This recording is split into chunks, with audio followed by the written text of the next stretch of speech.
आज की वीडियो बहुत ज़्यादा स्पेशल होने वाली है क्योंकि आज की वीडियो में हम यूनिटी सी शार्प फंडामेंटल सीखेंगे, जहां हम यूनिटी में बिल्कुल ही बेसिक से कोड करना सीखेंगे। ये वीडियो टोटल 6 सेशन में डिवाइडेड है, जहां हम फर्स्ट सेशन में इंट्रो एंड अपना सेटअप करेंगे, project setup including level designing. And second section में हम यूनिटी में स्टार्ट एंड अपडेट के बीच में फ़र्क देखेंगे, यानी सी शार्प में एक स्टार्ट एंड अपडेट का मेथड में लाइव फ़र्क देखेंगे कोडिंग करके। नाउ सेक्शन 3 में हम ट्रांसफॉर्म डॉट ट्रांसलेट की मदद से एक एंडलेस चलने वाला कंट्रोलर बनाएंगे। सेक्शन 4 में हम वेरिएबल्स को देखेंगे, सी शार्प वेरिएबल्स में क्या क्या होते हैं और ये किस काम आते हैं।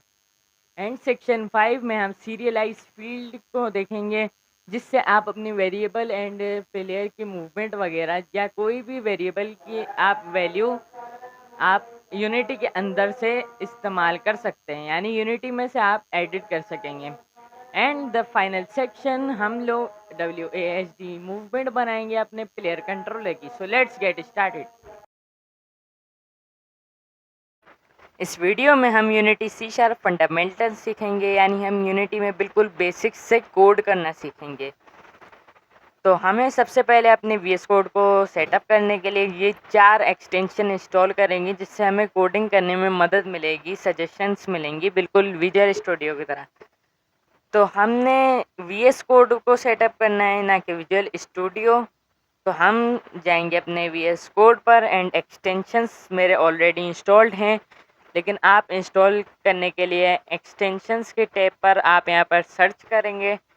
जैसे यूनिटी लिखे आप तो आ जाएंगे यूनिटी कोड स्निपेट्स।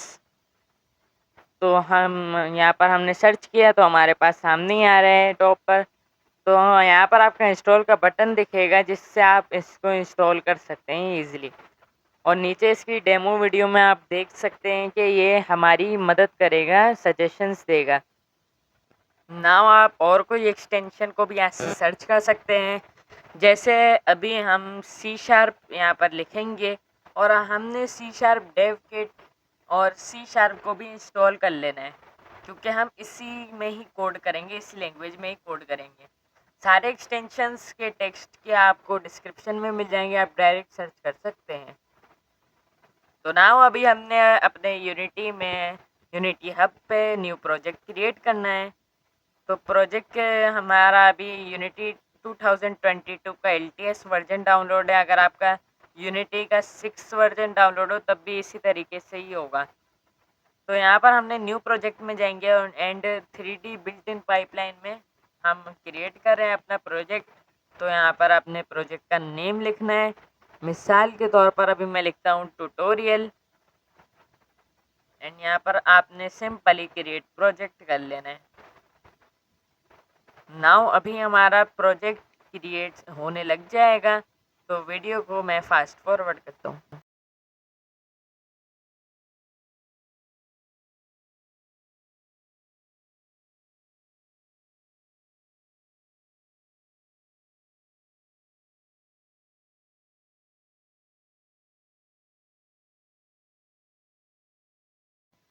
नाउ हमारा यूनिटी का प्रोजेक्ट भी क्रिएट हो चुका है।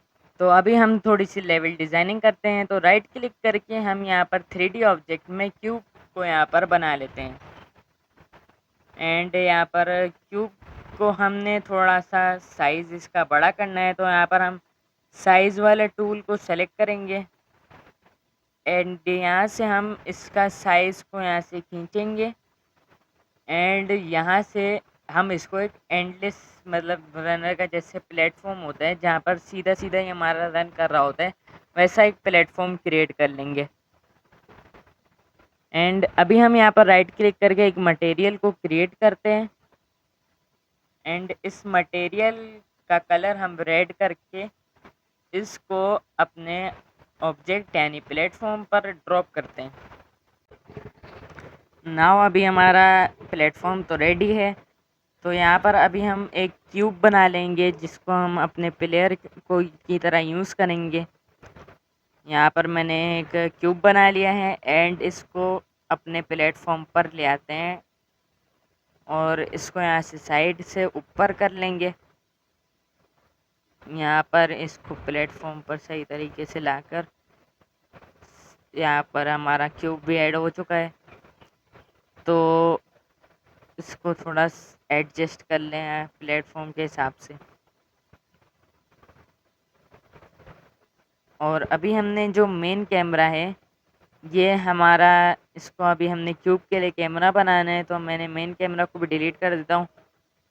एंड क्यूब के अंदर ही हम राइट क्लिक करके कैमरा को बना लेते हैं, जिससे एफपीएस कैमरा बन जाएगा। एंड अभी हम इसको पीछे करेंगे एंड यहाँ से हम एडजस्ट कर लेंगे अपनी मर्ज़ी से, जिस तरह का आपको कैमरा चाहिए होगा। तो यहाँ तक ऐसा। एंड अभी हमने अपनी विंडो को साइड में ड्रॉप करके, ताकि लाइव चेंजेस देखें, यहाँ पर रोटेशन टूल लेकर हमने कैमरा को नीचे की तरफ थोड़ा कर देना है। एंड अभी हमारा कैमरा एंगल काफ़ी ज़्यादा सही है, तो अभी हमने रोटेट करके क्यूब को पूरे अपने प्लेटफॉर्म के पीछे जो मूव था कैमरा है, उसको आगे कर लेंगे।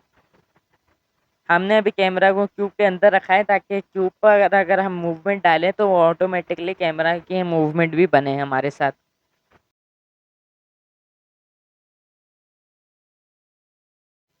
सो नाउ अभी हम अपनी पहली स्क्रिप्ट को क्रिएट करेंगे, तो इसके लिए हमने अपना स्क्रिप्ट का फोल्डर बना लेंगे। एंड इसके अंदर हम राइट क्लिक करके C# की स्क्रिप्ट को क्रिएट करेंगे। यहाँ पर हम इसका नाम दे देंगे मूवमेंट। एंड यहाँ पर अभी हम इसको ओपन करेंगे।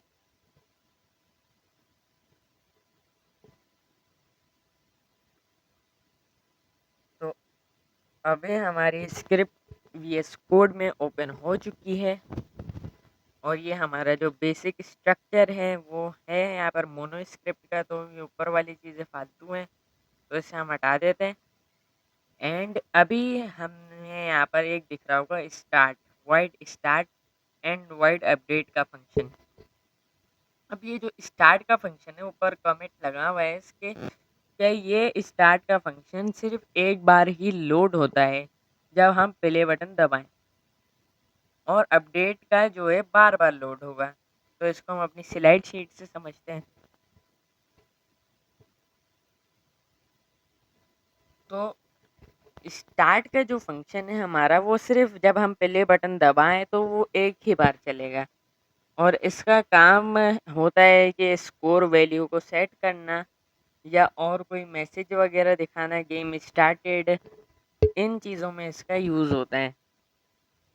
और सारी डेटा फाइल्स वगैरह का सेव करवाना इस वॉइड स्टार्ट में होता है।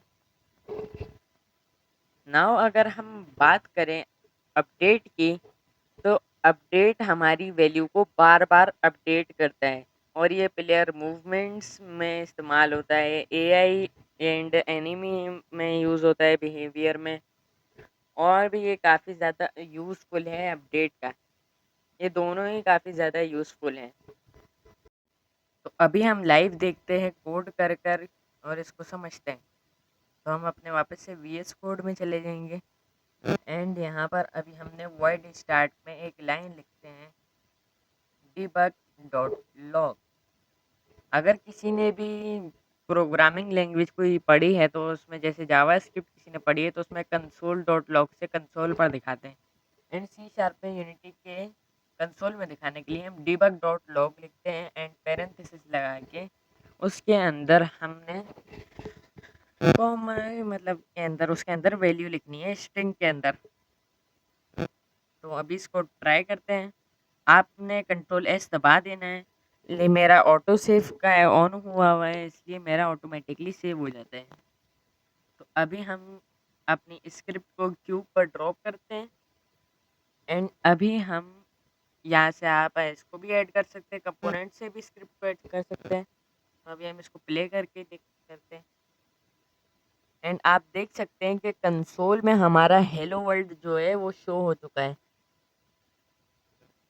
तो हमें अभी तक तो हेलो वर्ल्ड किया है, और ये सिर्फ एक ही बार आया है, क्योंकि हमने इसको स्टार्ट में डाला है। नाउ अभी हम इसको अपडेट में डाल के अगर हम चेक करें, तो आप देखेंगे क्या होगा। नाउ अभी हम प्ले करें, तो नाउ अभी ये इनफाइनाइट टाइम्स चलने के लिए बन गया। अब ये सिस्टम में भी हैवी बहुत कर देगा अगर गेम में आप चला रहे हो और ये अपडेट में डला रह गया तो ये अनलिमिटेड टाइम से चलेगा। इस सेक्शन में हम ट्रांसफॉर्म डॉट ट्रांसलेट की मदद से एक इनफाइनाइट चलने वाला कंट्रोलर बनाएंगे जो सिर्फ आगे की तरफ भागेगा। तो यूनिटी में ट्रांसफॉर्म डॉट ट्रांसलेट ये ऑब्जेक्ट को मूव करने के लिए यूज़ होता है, पोजीशन चेंज करने के लिए यूज़ होता है x y and z direction में। तो x y and z direction को आप इस तरीके से देख सकते हैं कि x left and right movement के लिए होता है, जबकि वाई अप एंड डाउन के लिए होता है and Z forward and backward के लिए होता है। तो ये है हमारा बेसिक का कोड जो है इस स्लाइड शीट का। तो अभी हम जाएंगे वीएस कोड पर एंड अभी हम सबसे पहले वर्ड स्टार्ट में डाल के दिखाता हूँ मैं आपको, ताकि आपका स्टार्ट एंड अपडेट का थोड़ा और क्लियर हो जाए। तो यहाँ पर हमने लिखना है ट्रांसफॉर्म एंड डॉट लिखकर हमने लिखना है ट्रांसलेट। ट्रांसलेट में टी हमारा बड़ा होगा, ये ऑटो हमारा सजेशंस में आ जाएगा ना। अभी हमने पैरामीटर लगाना है एंड हमने यहाँ पर वैल्यूज़ लिखनी होंगी। मिसाल के तौर पर यहाँ पे एक्स वाई जेड में जैसे लिख रहा हूँ वैसे ही उनकी वैल्यू उसी जगह पर ही आएंगी। तो अभी हमने यहाँ पर एक्स की वैल्यू मिसाल के तौर पर लिखते हैं, तो हम एक्स की वैल्यू 1 एंड वाई की वैल्यू हम लिखते हैं 0 एंड जेड की वैल्यू भी हम 0 रखते हैं। तो अभी हमने इसके बाद कॉलम लगाना लाजमी होता है। अभी हम चेक करेंगे अपने हमारा क्या हो रहा है। तो आपने यूनिटी पे चले जाएं सेव करके इसको एंड अभी हमारा यूनिटी लोड हो रहा है नाउ। अभी हम इसको प्ले करके चेक करते हैं। सबसे पहले हम अपने सीन को अपने इंस्पेक्टर के बराबर में डालते हैं ताकि हमें फ़र्क जो है ना सामने साफ साफ दिखे। तो अभी आप देखेंगे कि ये थोड़ा साइड में चला गया है और हमने क्योंकि एक्स की वैल्यू को चेंज किया था, यानी हमने लेफ़्ट एंड राइट की मूवमेंट को चेंज किया था। तो ये स्टार्ट का में हमने डाला था तो इसलिए सिर्फ एक बार चला। तो अभी हम वापस से चलते हैं अपनी स्क्रिप्ट में एंड कुछ और करके चेक करते हैं। तो अभी हम यहाँ से इसको वापस से 0 कर देंगे तो कोई फ़र्क पड़ेगा नहीं। तो यहाँ से हम इसको 1 करेंगे तो अब आप देखेंगे कि ये आगे की तरफ जाएगा। वापस से हम इसको चेक करते हैं तो आप देख सकते हैं कि ये आगे की तरफ मूव हुआ है क्योंकि हमने z की वैल्यू को चेंज किया है। अभी हम इसको पूरे को काटते हैं यहाँ से एंड वॉइड अपडेट में डालते हैं एंड अभी आप देखें ये तो आपको पता चलेगा, ये वॉइड अपडेट में आपको लगता ही होगा कि ये आगे की तरफ ही जाएगा और इनफाइनाइट लूप में मतलब चलता ही रहेगा जैसे एक एंडलेस गेम में होता है। पर तो नाउ आप देख सकते हैं कि ये काफ़ी ज़्यादा स्पीड से आगे जा रहा है। तो अभी हम इसकी स्पीड को भी चेंज कर सकते हैं इजीली। कोड में हमने इसको 1 को 0.1 कर दें तो हमारा यहाँ पर हम सही रहेगा। तो यहाँ पर 0.1 में एरर आएगा तो आपको F करना होगा। ये F फ्लोट वैल्यूज़ कहलाती है डेसिमल पे, जो आपको वेरिएबल्स वाले सेक्शन में समझ आ जाएगी सही। अभी हम इसको स्टार्ट करेंगे एंड अभी आप देख सकते हैं कि हमारा इनफाइनाइट एंडलेस गेम का कंट्रोलर जो बेसिक होता है वो हमारे क्रिएट हो चुका है। ऐसे ही अगर आप इसमें आगे जाके थोड़ा स्मूथ मूवमेंट देने के लिए टाइम को डेल्टा टाइम यूज़ कर सकते हैं, जो हम आगे देखेंगे।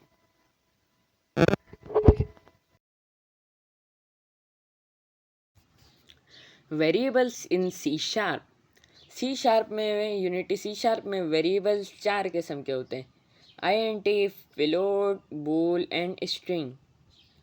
INT में हमारी नंबर की वैल्यू सेव होती है, फ्लोट में हमारी पॉइंट्स और नंबर मतलब 0.5 इस तरह की वैल्यू सेव होती हैं। बूल में हम ट्रू एंड फॉल्स की वैल्यू चेक करते हैं।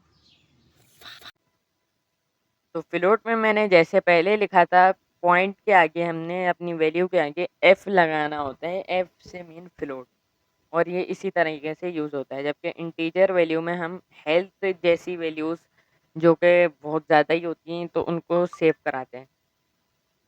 तो यहाँ पर बूल में हम ये इज़ अलाइव जैसे ज़िंदा है बंदा या मर चुका है तो वो चेक करेंगे, एंड स्ट्रिंग में हमारी स्ट्रिंग की वैल्यूज़ सेव होंगी, जो कि हम डेटाबेसेस वगैरह में अगर हुआ गेम का तो उसमें सेव कराएंगे। तो मैं आपको फ्लोट एंड आईएनटी इस्तेमाल करके दिखाता हूँ, तो चलिए अपने कोड में चलते हैं। नाउ अभी तक हम वैल्यूज़ को हम खुद सेट कर रहे थे, यानी हम कोड से वैल्यूज़ ट्रांसफॉर्म और ट्रांसलेट में डायरेक्ट जाके चेंज कर रहे थे।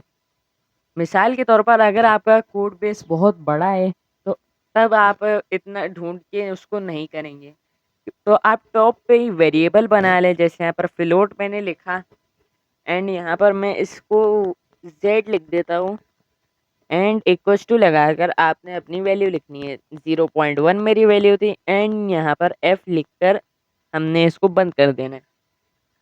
और अभी हम यहाँ पर जो वैल्यू है नीचे ट्रांसफॉर्म डॉट ट्रांसलेट की, इसमें हम डायरेक्ट हम z लिख दें तो भी ये काम करेगा जैसे हमारा काम पहले हो रहा था।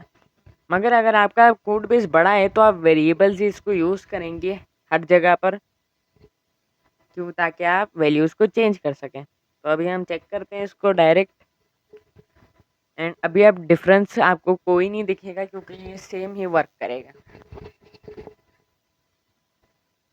और जैसा कि हमने कहा था कि ये सेम ही वर्क कर रहा है जैसे पहले कर रहा था। तो वापस से हम अपनी स्क्रिप्ट में चलते हैं, एंड यहाँ पर अभी हम और भी कोई वेरिएबल्स के नाम देख के उसको कर सकते हैं। यहाँ पर मैंने y वैल्यू लिखी एंड यहाँ पर हम एंटर करते हैं, एंड यहाँ पर हम इंटीजर का मैं आपको दिखा देता हूँ। इंटीजर के लिए हमने INT लिखना होता है एंड अपना कोई भी वेरिएबल का नाम एंड इक्वल टू लगा के आपने वैल्यू लिखनी है, और यहाँ पर पॉइंट की वैल्यूज नहीं आएंगी और ना ही f लिखा जाएगा। तो अभी आप देखेंगे बहुत ज़्यादा स्पीड से ऊपर जाएगा क्योंकि ये INT वैल्यू है और ये ज़्यादा ही होती है, इसमें आप पॉइंट्स की वैल्यूज नहीं दे सकते। तो आप देख सीरियलाइज फील्ड, यूनिटी में सीरियलाइज फील्ड बहुत ज़्यादा यूज़ होती है। अभी तक हम वेरिएबल्स की जो वैल्यू है हम डायरेक्ट कोड में से चेंज कर रहे थे, एंड अभी हमने अपनी वैल्यूज़ को इंस्पेक्टर से चेंज करने के लिए, यानी यूनिटी के अंदर से चेंज करने के लिए हमने सीरियलाइज फील्ड को यूज़ करना होगा। इसका मैंने थोड़ा सा स्ट्रक्चर बनाया हुआ है कि ये कैसा दिखेगा इंस्पेक्टर में। जैसे कि यहाँ पर आप देख सकते हैं कि हम इंस्पेक्टर से डायरेक्ट मैंने डायग्राम बनाई हुई है बेसिकली, यहाँ से आप एडिट कर पाएंगे। तो अभी हम इसको कोड में देखते हैं डायरेक्ट। तो सिंपली सीरियलाइज फील्ड को यूज़ करने का तरीका बहुत ज़्यादा आसान है। तो अभी हमने नीचे वाली वैल्यू को जो है इसको यहाँ से हम हटा देते हैं,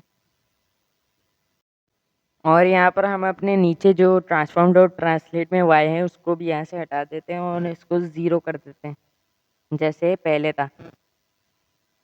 और अभी हमने सीरियलाइज फील्ड को अपने वेरिएबल के नेम से पीछे लिखना है, यानी फ्लोट से हम पीछे लिखेंगे, उसके पीछे गैप देंगे हम, एंड यहाँ पर आपने ब्लॉक ब्लॉक पैरामीटर आपने लगाने, एंड यहाँ पर इसके अंदर आपने लिखना है सीरियलाइज फील्ड।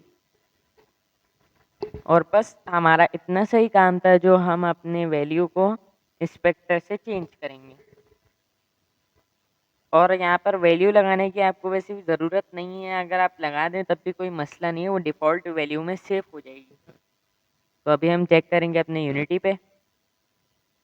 यहाँ पर अभी हम अपने इंस्पेक्टर में पहले हम स्टार्ट करते हैं, एंड यहाँ पर ये अभी भी हमारे पास वैसा ही वर्क कर रहा है, क्योंकि ये मेरा ख्याल है कि कैशे जो है इसका सेव हुआ है ऑलरेडी के 0.1 की स्पीड से ही आपने काम करना है।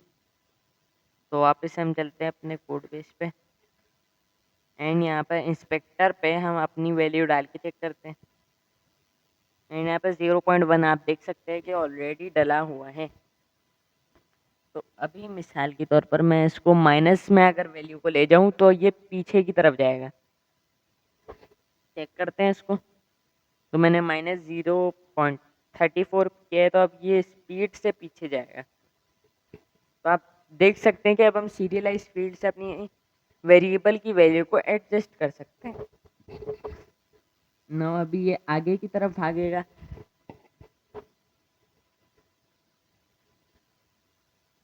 ना अभी हम इसको वापस से हम अपनी वैल्यू को अपडेट कर सकते हैं किसी भी तरीके से। चाहे आप लिख लें, चाहे आप इसको साइड माउस से मतलब हिला जुला के आप इसका काम कर सकते हैं। नाउ इस लास्ट लेक्चर में हम अपने कंट्रोलर को WASD से खुद मूवमेंट देंगे, यानी W से आगे जाए, S से पीछे आए एंड AD से लेफ्ट राइट को मूवमेंट करे, जैसे एक थर्ड पर्सन कंट्रोलर का होता है बेसिक। तो स्टार्ट करते हैं अपने काम को। तो यहाँ पर मैंने कुछ ऑब्स्टेकल्स यानी क्यूब को लगा के थोड़ा लेवल को बड़ा कर लिया है, जबकि हमारा पहले का जो लेवल था वो काफ़ी ज़्यादा मतलब लंबा था। तो बहुत ज़्यादा इजी है ये काम करना भी। एक प्लेन आप ले सकते हैं या फिर आप क्यूब बना लें, आपकी मर्ज़ी है, क्योंकि 3D ऑब्जेक्ट को ये बहुत ज़्यादा बेसिक लेवल डिज़ाइनिंग ही था, जो ड्रैग एंड ड्रॉप के काम से हमारा हो गया था। तो ये अभी तक हमने कोड किया हुआ है। तो सबसे पहले हम देखते हैं इनपुट सिस्टम को, कि इनपुट सिस्टम से ही हमारा ये काम होगा। WASD या कोई भी कीज़ बाइंडिंग में आपका काम इनपुट सिस्टम से ही होगा। तो यहाँ पर हम अदर पे, यहाँ पर आप प्लेयर सेटिंग्स पे जाएंगे ना, तो यहाँ पर आपको अदर की सेटिंग में यहाँ पर मेरा इनपुट सिस्टम ओल्ड यूज़ हुआ है, इनपुट मैनेजर। तो यहाँ पर इनपुट मैनेजर का जो पैकेज है ना, वो न्यू वाला होता है, एक ओल्ड वाला होता है। अभी हम ओल्ड वाला यूज़ कर रहे हैं।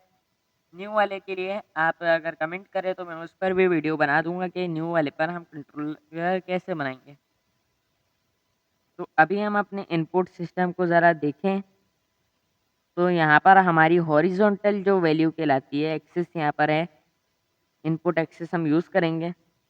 तो ये हॉरिजॉन्टल वैल्यू हमारी कहलाती है एक्स वैल्यू, यानी लेफ़्ट एंड राइट वाली मूवमेंट ये कंट्रोल करती है। और यहाँ पर हमारी पॉजिटिव की जो लगी हुई है एंड नेगेटिव की जो लगी हुई है, ए पॉजिटिव है एंड नेगेटिव हमारी है डी बहुत। और ये वर्टिकल जो हमारी वैल्यू आती है ना, वर्टिकल हमारी सेट वैल्यू कंट्रोल करती है। वाई वैल्यू जंप में हमारे यूज़ होगी, जिसको अभी हम यूज़ करेंगे नहीं, क्योंकि अभी हम सिर्फ वर्टिकल एंड हॉरिजॉन्टल वैल्यूज़ पे ध्यान देंगे। तो अभी हम अपने स्क्रिप्ट को ओपन करते हैं एंड यहाँ पर हमने अपना जो स्पीड करते हैं अपने वेरिएबल का नाम, यहाँ पर हमने अपनी स्पीड लिखी है। फ़िलहाल के लिए स्पीड का वेरिएबल लिखा है कि हमारी स्पीड कितनी होगी। तो यहाँ पर हमने सिंपली फ्लोट लिखा एंड अभी हम यहाँ पर वही वेरिएबल्स बनाएंगे जो हम अपने एक्स वाई जी को कंट्रोल करने के लिए बनाते हैं। तो मैंने मूवमेंट एक्स लिखा है यहाँ पर एंड यहाँ पे इक्वल्स टू करके इनपुट आप लिखेंगे डॉट गेट एक्सिस। कि डॉट गेट एक्सिस हमारे कीज़ को देखेगा। तो यहाँ पर आपने सिंपली पैरामीटर्स लगा के उसमें स्ट्रिंग के अंदर हॉरिजॉन्टल लिखेंगे। हॉरिजॉन्टल की स्पेलिंग बिल्कुल वही होनी चाहिए जो वहाँ पर इनपुट मैनेजर में एक्सिस की थी। डिफ़ॉल्ट एक्सिस में हमारी हॉरिजॉन्टल वर्टिकल बना होता है। तो इसी को डुप्लीकेट करते हैं एंड मूवमेंट जेड करेंगे इसको, और यहाँ पर अभी हमने movement x and movement Z को कॉल कर देंगे। अब हमने स्पीड को जो कंट्रोल हमने यहाँ पर बनाया है, अब स्पीड को हमने लगाना पड़ेगा, नहीं तो हमारा प्लेयर चलेगा ही नहीं। तो स्पीड के लिए हमने चलाना होगा। तो अभी हम आपको मैं दिखा देता हूँ कि अभी हमारा कोई काम नहीं करना चाहिए, या स्पीड का ऑटो कैसे बना हुआ हो अगर, तो वो वैसे कनेक्ट हो जाएगा। तो अभी हम स्टार्ट करते हैं। तो अभी हमारा प्लेयर हॉरिजॉन्टली वर्क कर रहा है, हालांकि मतलब WASD मतलब वर्किंग नहीं कर रही। तो देखते हैं कोड में क्या मसला आ रहा है।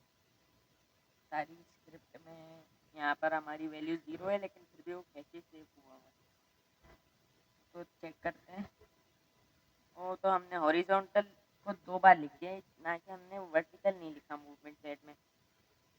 इस हॉरिजॉन्टल कीवर्ड को आपने वर्टिकल में चेंज कर देना है। अभी हमारा काम सही तरीके से हो जाना चाहिए। नाउ अभी हम चेक करें, तो हम चेक करते हैं, अपने प्ले कोड करते हैं। यहाँ पर अभी हम आ रही कोई भी स्पीड नहीं आ रही, क्योंकि 0 पर सेट है। यहाँ पर हमने अपनी वैल्यू दे देंगे 0 पॉइंट करके 0.05, एंड ये बिल्कुल फिक्स वैल्यू है। हमारा कंट्रोलर बिल्कुल वर्क कर रहा है। देख सकते हैं, जैसा मैंने अपकमिंग में पिछले में दिखाया था सेक्शन के इंट्रो में, ये बिल्कुल सही तरीके से वर्क कर रहा है WASD मूवमेंट से। आप भी ट्राई कर सकते हैं इसको। अगर कोई मसला आए तो आप मुझे कमेंट कर सकते हैं। तो यहाँ पर अभी हम FPS देख रहे हैं, FPS बहुत ज़्यादा आ रहे हैं और मूवमेंट स्मूथ नहीं है। तो जिसके लिए हमने यूज़ करना होगा टाइम डॉट डेल्टा टाइम। तो ये एक बोनस हमारे, आप समझ लें। तो टाइम डॉट डेल्टा टाइम किस तरह से हम पहले समझ लेते हैं स्लाइड शीट की मदद से। तो टाइम टू डेल्टा टाइम, ये हमारी टाइम में FPS हमारे अच्छे करता है और लास्ट फ्रेम में हमारी मतलब smooth movement and consistent movement, यानी स्मूथ मूवमेंट देने में मदद करता है। इसका यूज़ भी बहुत ज़्यादा इजी है। सिंपली हमने जो इनपुट डॉट गेट एक्सिस लगाया हुआ था, उसके बाद हमने मल्टीप्लाई कर देना है टाइम टू डेल्टा टाइम को। तो अभी हम इसको लाइव देखते हैं नीचे चल के कोड में अपने। तो यहाँ पर अभी हम अपनी स्लाइड शीट को हटा के VS कोड पे चलते हैं, और यहाँ पर अभी हमने टाइम डॉट डेल्टा टाइम का यूज़ बहुत ज़्यादा ईजी है। तो हमने सिंपली यहाँ पर आके ब्रैकेट से पहले, ब्रैकेट के बाद बल्कि हमने मल्टीप्लाई का साइन लगाना है स्टार का, एंड टाइम लिख के time dot delta time, and बस इतना ही। और हमारा यहाँ पर स्मूथ मूवमेंट FPS कम करने के लिए ही रेडी हो जाएगा।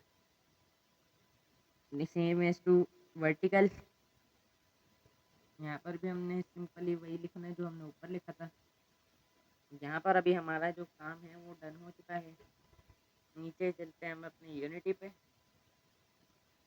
ताकि हम सारा देख लेते हैं। एंड अभी हम यहाँ पर स्टार्ट करते हैं अपने गेम को। तो अभी आप देख सकते हैं WASD वर्क नहीं कर रहा है, क्योंकि हमारी स्पीड, जब हम टाइम डॉट डेल्टा टाइम लगाते हैं तो हमारी स्पीड बहुत ज़्यादा कम हो जाती है। तो अभी हमने इसको ज़्यादा करना होगा अपनी स्पीड को, यानी इंटीजर वैल्यू भी अगर आप लगा लेना तो अब इंटीजर वैल्यू में आपका काम हो सकता है। लेकिन मैं फ्लोट में फिर भी इसको आगे बढ़ा दिए, ज़्यादा कर दिए। तो अभी आप FPS भी देख सकते हैं, जहाँ 400 थे वहाँ से अब 200 तक आ चुके हैं FPS, एंड मूवमेंट भी हमारी स्मूथ हो रही है। यह भी हमारे जो क्यूब के अंदर घुस रहा है, क्योंकि हमारे क्यूब पर कोलाइडर नहीं है और कोई फिज़िक्स वगैरह भी फ़िलहाल नहीं है। फिज़िक्स के लिए भी मैं अपना नेक्स्ट लेक्चर हो सकता है बना दूँ।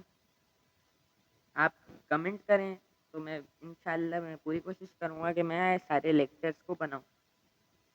तो यहीं पर मैं अपने वॉइड स्टार्ट में मिसाल के तौर पर लगा के चेक कर लें। अभी हमारा वैसे काम पूरा हो चुका है जो हमने इसमें काम में करना था, लेकिन फिर भी यहाँ पर मैं आपको C# फॉर्मेटिंग का बता देता हूँ।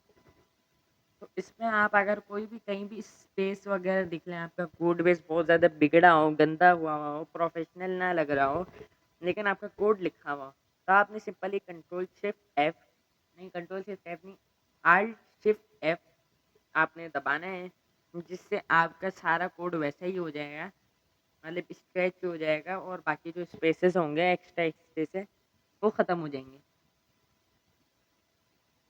तो यहाँ पर मैं कमेंट करना भी सिखा देता हूँ आपको। यहाँ पर मैंने लिखा फिलहाल के लिए दिस वीडियो इज, यहाँ पर अभी कुछ लिख दिया, this video is and like and subscribe. तो यहाँ पर ये एज अ कोड में एरर आ गया, तो हमने इसको कॉमिट करना है।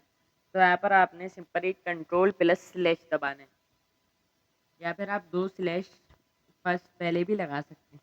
तो अभी ये कोड में तो दिखेगा, पर इसका कोई मतलब हाइड होगा। बस आज की वीडियो में यहीं तक। वीडियो को लाइक करके चैनल को सब्सक्राइब कर दें। मिलते हैं अगली वीडियो में।